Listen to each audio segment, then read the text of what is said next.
Hemos estado trabajando estas semanas en nuestra serie sobre justicia generosa y yo sé que quizás va a sonar repetitivo algunas cosas que vamos a estar hablando, pero realmente lo que queremos hacer como iglesia es poder impulsar, poder movilizar a nuestra iglesia a algo que es una verdad en nuestras vidas y es una verdad que Dios nos está mandando a hacer.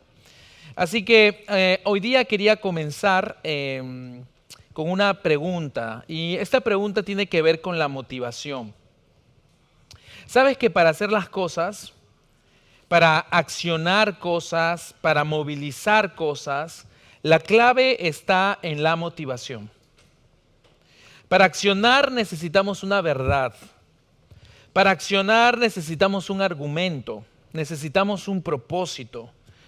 Necesitamos ser motivados porque una cosa es saber que es bueno hacer algo y otra cosa es hacerlo.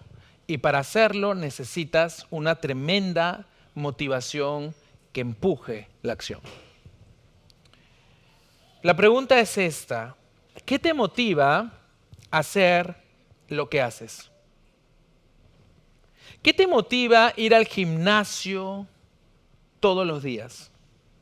Personalmente, casi no me motiva nada porque hasta ahora no voy al gimnasio que pagué hace un año. Cada vez que pasamos por el gimnasio, por el SmartFit, mi hija me dice, papá, ¿pero por qué pagaste? Me dice. ¿Pero qué te motiva? ¿Qué te motiva? ¿Qué te motiva a trabajar duro? Trabajar duro, duro, duro. Desgastar tu físico por seguir trabajando. ¿Qué te motiva? ¿Qué te motiva? ¿Qué te motiva a cuidar con tu matrimonio? ¿Qué te motiva a ser fiel a tu esposa? ¿Qué te motiva a terminar ese nuevo título profesional que cansa estudiar, cansa hacer tesis? ¿Qué es lo que te motiva a terminar esa tesis? ¿Qué te motiva a hacer ese gran viaje hermoso? ¿Qué te impulsa? Piensa esto. ¿Qué me motiva a ser generoso? ¿Qué me motiva a hacer justicia a los más vulnerables? Hemos hablado todas estas semanas sobre esto, pero ¿qué nos motiva? Porque debería de preocuparme por un desconocido, por una persona que no es de mi familia, por una persona que probablemente tiene una forma de vivir tan desagradable que no me gusta. ¿Cuál sería mi verdadera motivación para hacerlo? Algunos, especialmente de la vieja escuela, y estaba Wader en la mañana, porque a Wader le digo la vieja escuela porque siempre dice bromas antiguas, ¿sabes? Dice una frase que dice, me quito con milquito. ¿Han escuchado eso? Eso es de los años 80, creo que mi papá la decía, ¿no? Wader. Milquito. Las personas de la vieja escuela podrían argumentar para ayudar y accionar a las personas con esta respuesta. Dicen, la motivación para ayudar a las personas es hacer esto. Que cuando hacemos esto, estamos haciendo lo bueno, estamos honrando los derechos humanos y dirigir generosamente los recursos a los vulnerables es la manera de vivir pacíficamente y de hacer un mundo un lugar mejor. Sin embargo, esta respuesta sobre la obligación moral de ayudar ya no es una respuesta muy válida en nuestros tiempos. Porque en un mundo donde convencer a alguien sobre la existencia de un estándar moral absoluto realmente no funciona. Y no funciona porque para muchos se preguntan, ¿quién tiene derecho de establecer cuáles son las obligaciones morales universales? ¿Quién la tiene? ¿Quién las dictamina? Así que se esbozan nuevas respuestas para motivar a que ayudemos a otros. Y una de las formas de motivar a otros a la acción de ayudar es apelar a las emociones. Es contar historias sentimentales. Y por ejemplo, uno diría, para motivar, para ayudar, diría, ¿cómo te sentirías tú si tú fueras ese inmigrante? ¿Cómo te sentirías tú si estás fuera de tu casa, estás fuera de tu familia, fuera de tus amigos. Yo agregaría fuera de mi comida, soy súper peruano. ¿Cómo te sentirías? Mejor aún, algunos dirían, ¿cómo te sentirías si esa persona vulnerable fuera tu madre? ¿Cómo te sentirías si esa persona vulnerable fuera tu hermano? ¿Cómo te sentirías si esa persona de la calle que no tiene recursos y que está sufriendo fuera tu propio hijo? ¿Cómo te sentirías? ¿No te das cuenta que es bueno ayudar a las personas? Sin embargo, las historias tristes, las historias emocionales, no motivan a luchar vehementemente por ser generosos. El apartheid no se terminó con historias sentimentales. Ninguno de estos argumentos es suficientemente motivador para hacer justicia con los vulnerables. Hacer un cambio del corazón. Y quería ofrecer hoy, para las personas que creen en las Escrituras, a las personas de la cosmovisión cristiana, quería pensar en 3 motivaciones para que como comunidad podamos hacer justicia en nuestra gran ciudad y nuestro gran país. Y la primera motivación de estas es que hacer justicia a otros tiene que ver primeramente con honrar la imagen de Dios. Segundo, tiene que ver con reconocer la propiedad de Dios. Y en tercer lugar, y yo diría más importante, es responder a la gracia de Dios. Ahora mira primero esto, honrar la imagen de Dios. Mira lo que dice el libro de Génesis. El libro de Génesis es el libro de los comienzos, de los principios. Lo que dice Génesis va a direccionar toda la historia del mundo. Y hay una frase que se ha discutido milenariamente. Un verso pequeñísimo, pero que tiene cantidad de interpretación. Mira lo que dice Génesis 1:27. Dice, y creó Dios al hombre a su imagen y semejanza. Eso tiene mucho que decirnos. ¿Qué significa ser a la imagen de Dios? Expresa una idea de ser una obra de arte o una creación de una artesanía. Según la cosmovisión cristiana, los seres humanos, escucha bien esto, los seres humanos no somos accidentes. Los seres humanos somos creaciones. Sin la creencia en la creación, estamos obligados a enfrentarnos a la suposición de que no existe una buena razón para tratar a los seres humanos con dignidad. Pero la palabra imagen en este texto también podría significar parecerse. ¿Han visto a mis hijos? ¿Cuántos conocen a mis hijos? ¿Han visto sus cachetes? Igualitos a mí. ¿Han visto? ¿Dónde está Ronald? ¿Han visto a Oliver y a Ronald? Es una cosa impresionante, es su clon. Bueno, han sacado de nuestras esposas lo bonito, ¿no, Ronald?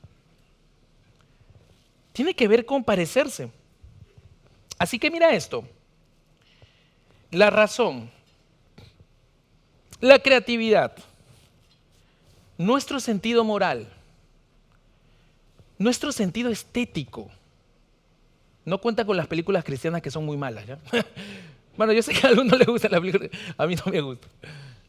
Nuestro sentido estético, nuestra profunda necesidad de dar amor a través de las relaciones, todas estas cosas, tienen una forma de lo que es ser semejante a Dios. Entonces la Biblia enseña que lo sagrado de Dios se ha impartido en toda la humanidad. De modo que la vida humana es sagrada y cada humano tiene dignidad. Cuando Dios nos puso su imagen, nos hizo seres de infinito valor. Por eso la razón de en los 10 mandamientos no matarás era un mandamiento importante, muy importante para Dios. Porque para a Dios matar a su imagen y semejanza era completamente atroz. En el Nuevo Testamento Santiago dice que maldecir a una persona con tu lengua para Dios era una especie de asesinato. Porque Dios reprende todo tipo de abuso, incluso el abuso verbal contra otro ser humano, porque la humanidad es imagen de Dios. ¿Te das cuenta? ¿Has escuchado esta palabra imago Dei? Esta palabra en latín que se ha usado por siglos. Se trata de esto, que todos somos imagen de Dios. Así que la persona, el ser humano, del color que sea, el ser humano del país que sea, el ser humano de la cultura que sea, el ser humano de la religión que sea, la que no te guste, el ser humano con la educación o no educación que tenga, con la limitación física que tenga, todos somos imagen de Dios y debemos de tratar sus vidas con completa dignidad. De eso se trata. Todos, sin excepción. En uno de sus libros, creo que es Los ríos profundos, José María Arguedas, un escritor peruano, en los años 60, describía una historia. Y en esta historia, él describe cómo los indígenas en el Perú, muy reciente, en los años 60, debido a su historia de opresión, a su historia de discriminación por parte de los colonizadores y sus descendientes, ellos, los indígenas, adoptaron una postura de subordinación frente al hombre blanco. Ante las personas de las haciendas, los indígenas no podían ver a los ojos del hombre blanco, pues esta era una señal de respeto, pero también era una señal de miedo y sumisión, ya que mirar a los ojos del blanco podría interpretarse como un desafío o una amenaza hacia su autoridad. Nunca los miraban a los ojos. Pero de pronto María Arguedas observa algo precioso. Observa que hay otros tipos de blancos. Muchos venían de Estados Unidos, misioneros cristianos, que cuando iban a las montañas, los indígenas no eran una cosa, un objeto. Los indígenas eran su familia y les daban de generosidad y los acompañaban y los abrazaban y caminaban juntos. Y María Arguedas dice, ¿por qué? Lo interesante de esto es que los indígenas a estos hombres blancos sí los miraban a los ojos. Y para él, esta forma era algo increíble. ¿Cómo estos sí miran a los hombres blancos a los ojos, como si fueran iguales? Y la respuesta es que estos misioneros veían a los indígenas como si fueran imago Dei, la imagen de Dios. Tenían dignidad. Por eso es revolucionario entender que somos todos imagen de Dios. Por eso Amber se casó conmigo, ¿sabes? Porque vio que soy imagen de Dios. Mira, el primer motivador para ser generoso con otros es entender que todos somos imagen de Dios. Todos. Pero hay un segundo motivador. Es reconocer la propiedad de Dios. Eso también es importantísimo. Mira, si Dios es creador de todas las cosas, eso significa que todas las cosas le pertenecen a Dios. Todas. En Génesis 1, Dios le muestra a nuestros primeros padres que ellos tienen dominio sobre la creación. Ellos tenían que liderar la creación, ellos tenían que administrar la creación. En otras palabras, Dios le dio la autoridad a la humanidad sobre los recursos del mundo. Sin embargo, no somos dueños de la creación. En los tiempos antiguos, cuando Digamos, había una finca, se le daba un mayordomo, un administrador, para que administre la finca, la hacienda, y él podía recibir los beneficios de vivir cómodamente, disfrutar de los frutos de su labor. Pero jamás, jamás, jamás el administrador, el mayordomo, se le pasaría por la cabeza que esa casa, que esas riquezas eran de él. Jamás. Él solo gestionaba para el dueño y tenía que ser justo con los demás sirvientes. Esa era su labor. A veces pensamos que si tenemos éxito en nuestra vida, principalmente tiene que ver con nuestro esfuerzo. Así que tenemos derecho de usar nuestras finanzas como nos da la gana. Y aunque es cierto que nuestro éxito muchas veces proviene de nuestro esfuerzo, lo dice por todas partes el libro de Proverbios, nuestro propio esfuerzo nunca es la razón principal del éxito. Piensa en esto, ¿qué hubiera pasado si hubieras nacido en otra época y en otro lugar de este tiempo, del mundo? ¿Qué hubiera pasado si no hubieras nacido en Lima en el siglo XXI, en un lugar acomodado, con una familia tal, y hubieras nacido, no sé, en los años 20 en las montañas del Perú? ¿Qué hubiera pasado contigo? Mira, independientemente de lo duro que hayas trabajado, no lograrías lo que has logrado por tu propio esfuerzo. Si tienes dinero, si tienes poder, si tienes estatus, es debido al siglo y al lugar donde has nacido. Es debido a tus talentos. Es debido a tus capacidades. Es debido a tu salud. Y déjame decirte esto. Nada de esto nos lo hemos ganado por nuestra propia cuenta. Nada. Por eso David dice esto precioso en Primera de Crónicas.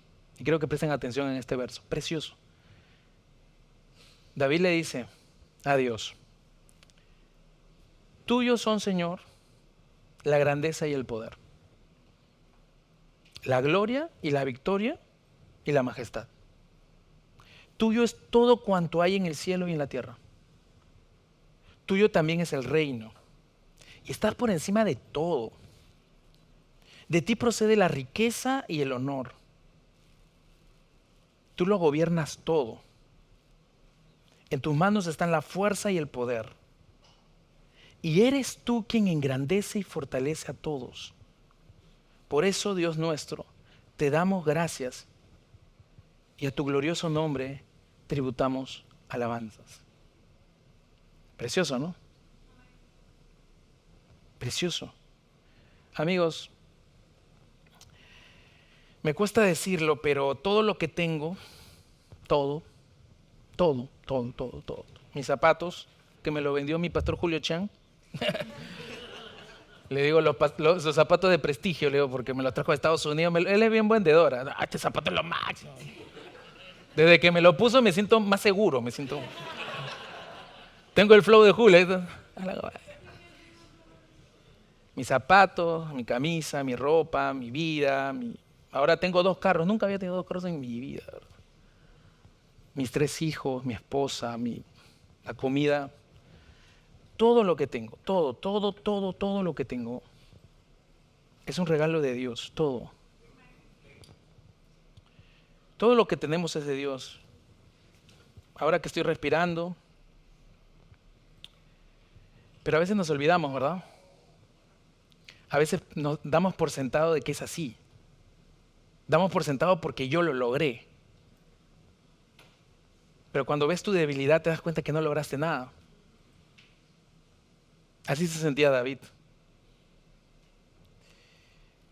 Entiendo a algunas personas que no tienen cosmovisión cristiana y que entienden que su esfuerzo los ha llevado a donde están y entonces pueden hacer lo que quieran, pero las personas con fe en Jesús, que entienden todo lo que tenemos y que todo le pertenece a Jesús, de alguna forma entienden que toda la comunidad humana, todas las cosas y los bienes están para la comunidad, para todos, Por eso las Escrituras dice en Deuteronomio 24:19, dice, cuando recojas la cosecha de tu campo y olvides tu gavilla, no vuelvas por ella, déjala al extranjero, déjala al huérfano, déjala a la viuda.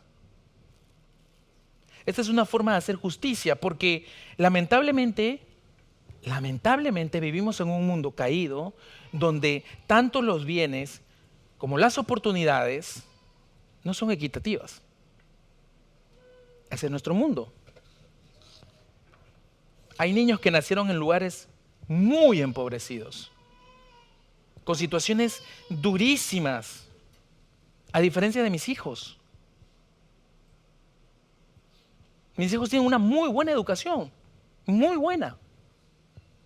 Colegio prestigioso en Lima, pero no todos lo tienen.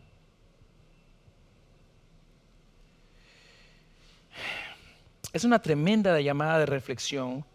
Si Dios nos ha puesto en una posición, qué bello sería aprender a compartir de poco a mucho. Es fácil decirlo, pero es difícil hacerlo. Pero es una grandísima motivación recordar que Dios es dueño de todos mis recursos y que Él desea hacer justicia y generosidad a través de mí. Hay una tercera motivación y yo diría que es la más importante. Es responder a la gracia de Dios. Haber estudiado todas estas motivaciones del Imago Dei, de la propiedad, buenísimo. Son motivaciones importantes. Pero la motivación más citada en la Escritura para hacer justicia es la gracia, es la transformación. Mira lo que dice el Antiguo Testamento sobre esto. En Deuteronomio 10, 16, 19, Dios le dice a su pueblo esto. Mira, por eso despójate, les dice. Despójate de lo pagano que hay en tu corazón. Y ya no seas terco. Porque el Señor tu Dios es Dios de dioses y Señor de señores. Y Él es gran Dios, Él es poderoso, Él es temible, que no actúa con parcialidad ni acepta sobornos. Él defiende la causa del huérfano y de la viuda y muestra su amor por el extranjero, proveyéndole ropa, proveyéndole alimentos. Asimismo, debes mostrar amor por los extranjeros. Y escucha esta parte, porque también tú fuiste extranjero en Egipto. Tú también estabas en el hoyo y yo te saqué. Yo te di de gracia y ahora da de gracia. Si Dios ha tenido gracia conmigo, ¿cómo no ser generoso? ¿Has escuchado de esta doctrina? Es la doctrina más importante de la historia. La iglesia se ha dividido por esta doctrina. La doctrina de la justificación.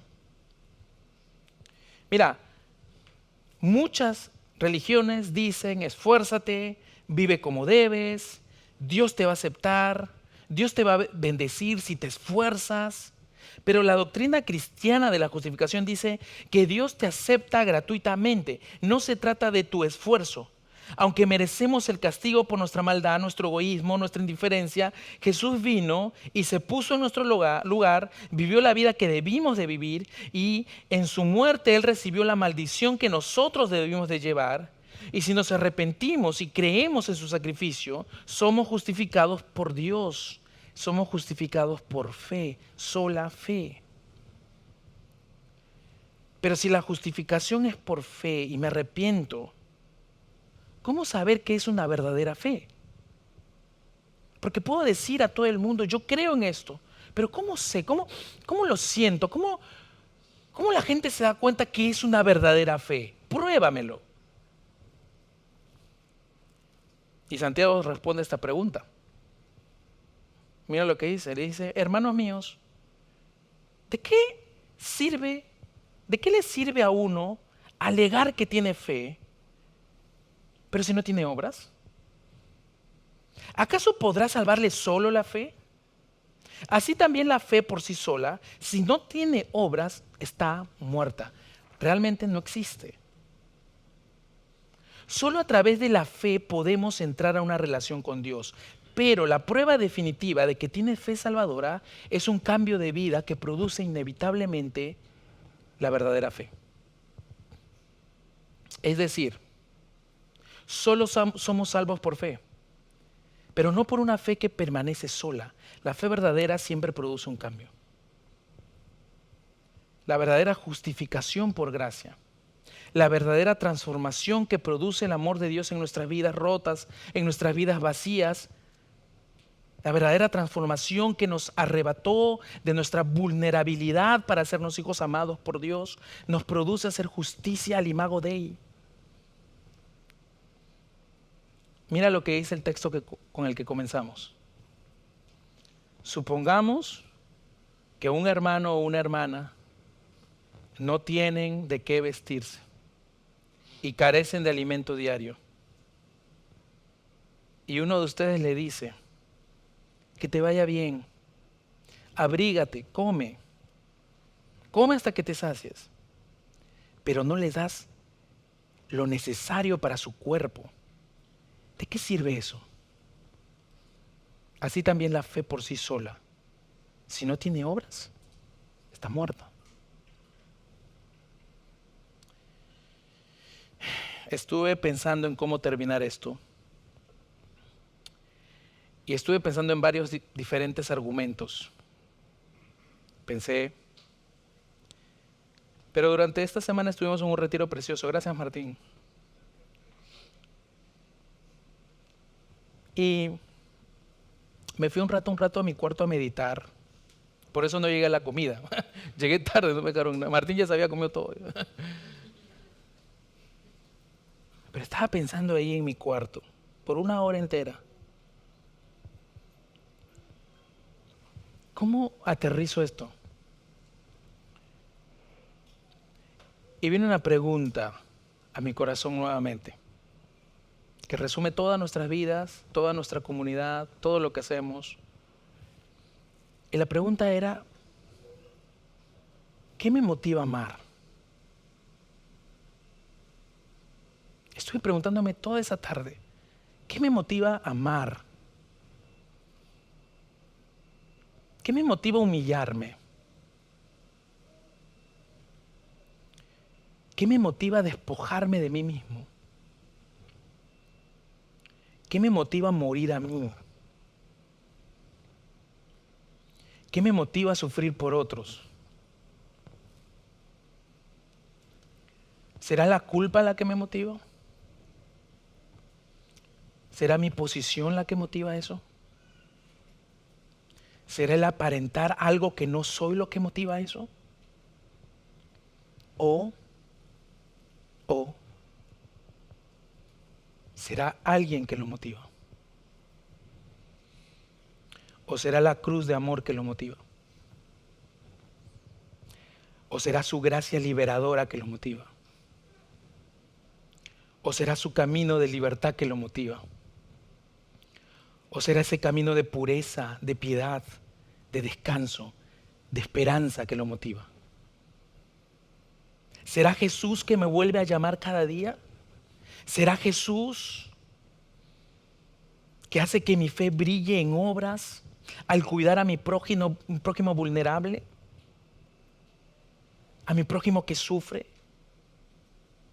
¿Será Jesús mi más grande motivación del mundo? ¿Será Jesús el que dijo, si lo haces por ese vulnerable, si lo haces por ese extranjero, si lo haces por esa persona lisiada, sabes, lo estás haciendo por mí?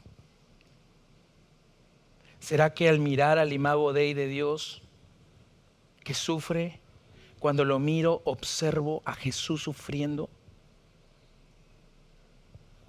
¿Será que eso me motiva?